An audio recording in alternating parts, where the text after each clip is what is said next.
But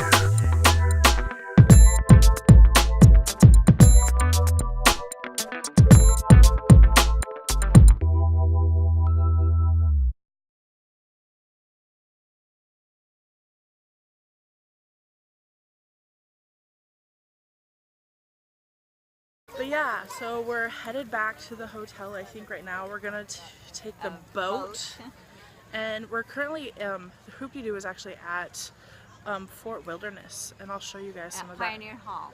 Yeah, I'll show you guys some of that.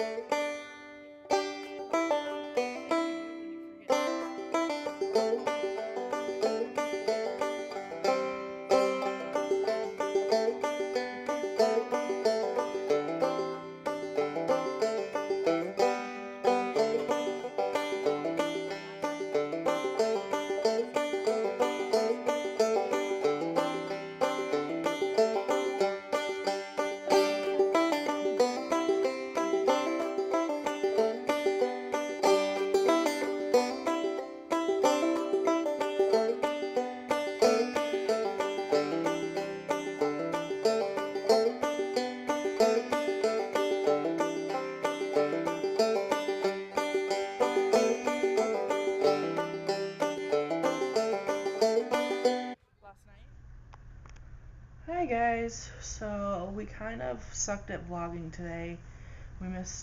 I didn't vlog the entire DVC tour, and then most of Hollywood Studios we didn't get, so I thought we'd recap you on a little bit of it. We did this after we talked last. We did the backstage tour, which just so happens it closes this Saturday. Like, they're closing it down. I'm gonna put something completely different there, so Grandma's over there, gotta go on one of its last jaunts, so that's pretty cool because I really like that one. It's kind of fun.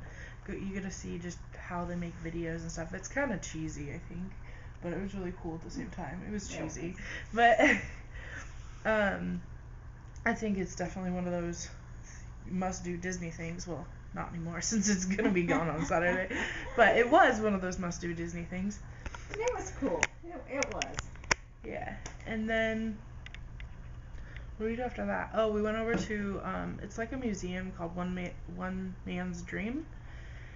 And it has information about Walt and how he grew up and how all of Disney became a thing, really. What did you think about that? I thought it was real good. It was very interesting. I can't wait to see the one tomorrow that tells more in depth about Walt Disney. Yeah, we're going on not to jump too far ahead, but tomorrow we're taking a private, well, it's not private, but there's only like 20 people in the entire group, and it's like a 5-hour tour in the Magic Kingdom, and I've done it before, but it's clearly worth doing again since I'm doing it again. So yeah, we're doing that tomorrow. But back to today, and then after that we did the dry thing, which you guys have already seen, where I drew that really crappy version of Dale. I think I filmed with me the entire set. I filmed the entire thing of me drawing it, so I'll be able to put that clip in.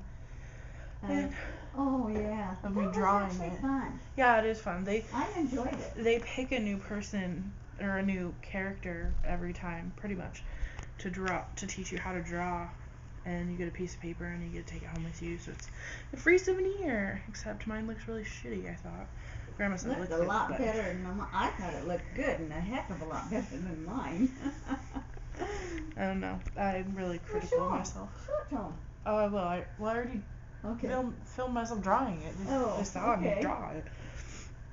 And then after that, we just head out, and then we went to the Hoop-de-Doo musical review, which we were late to, which was making me nervous because I'm a huge timely person. I start to panic if I'm late.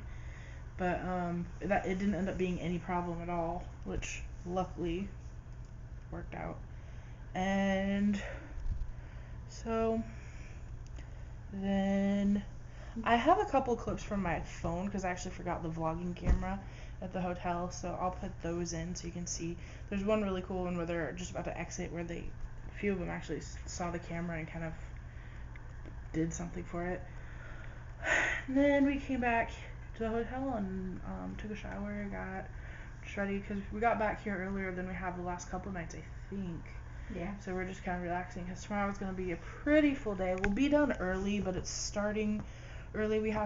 I'm thinking to be at the bus stop by 7:30 because we have to be at Magic Kingdom by 8:30, like in the park, ready to go for the tour because we cannot be late for that one, as we've been late for every other reservation so far. And then... I didn't think we had here. Huh? Have we been late for We've been late for every single one. Have we? Yeah. I'll be darned, I didn't realize that. Yep. And then, yeah, so there's, we'll vlog all that tomorrow. I'll make sure to be a better vlogger. But there's one last little thing that happened yesterday, actually, that we didn't get to film, that I totally should have. Oh, What? sorry. We actually had to wait at the Polynesian What are you talking about? for dinner, a reservation there. I don't know what she's talking about. So, there's a little clip that I saw when I was looking at their stuff, and I'll throw the picture of the guy in right here.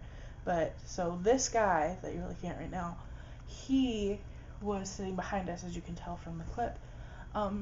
Once the fireworks were close to getting started last night, people were standing up on the railing.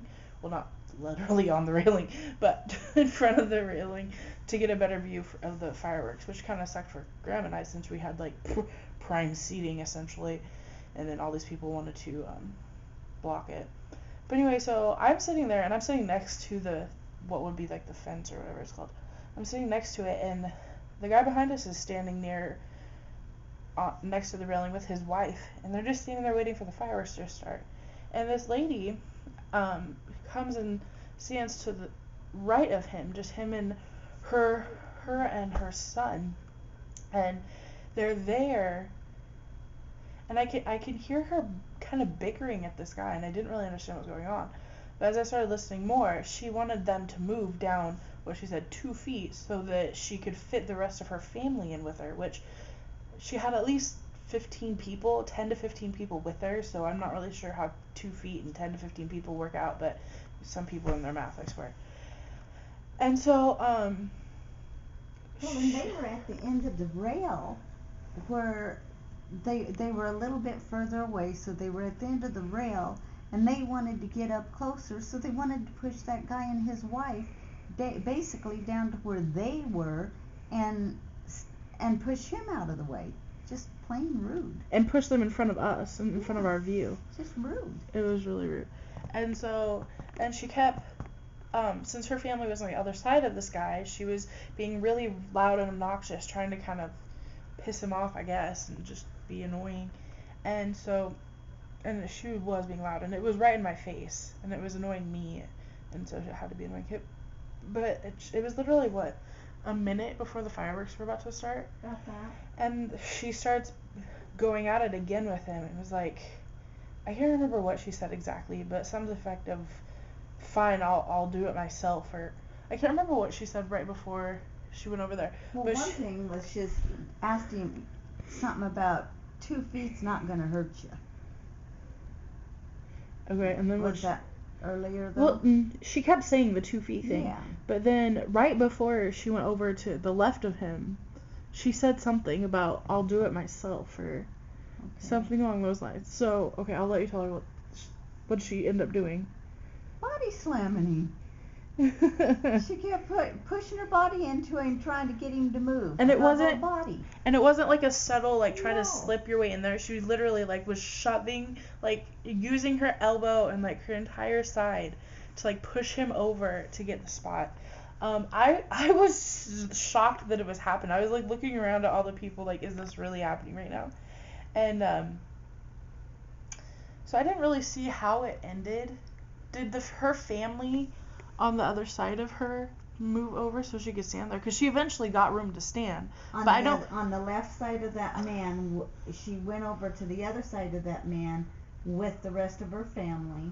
Right, but she ended up standing right next to him, yeah. But he didn't move, so how did she get the room to stand there? In fact, he told her that if she didn't quit body slamming him, he was going to throw her over into the river. I know, that still didn't answer my question. Oh. Okay, there was no room between him and the other person where she wanted to stand. So how did she get room there if he didn't move? I don't know. Do you see what I'm saying? I do. Mm-hmm. So I'm assuming her family. I think the little kids that were standing there Move. went off elsewhere. That's so lame. I think that's well, what it was. and that's the part we didn't mention. This lady had kids. Their entire family had kids. There were probably 6 or 7 kids with them, I'd say, and that all saw all that happening. So it was insane. But we ended up talking to we felt really bad for the couple. They're from England, and so we're like, oh, they probably think us Americans are just friggin' wonderful. And so we talked to a manager, and they offered to give them fast passes for the hassle they went through, and they declined them. But then they ended up, we saw them after we left the area, actually, and we were told that they were invited back to the dessert party free of charge since they had to go through all that shit. So I thank us for them getting that, because we were the ones that told the managers that it happened. Otherwise, that they wouldn't have known at all or whatever. So, okay, so this has been an almost 10-minute clip. So, I know I look good with my wet hair too. Yeah, I'll see you guys in the morning. Bye.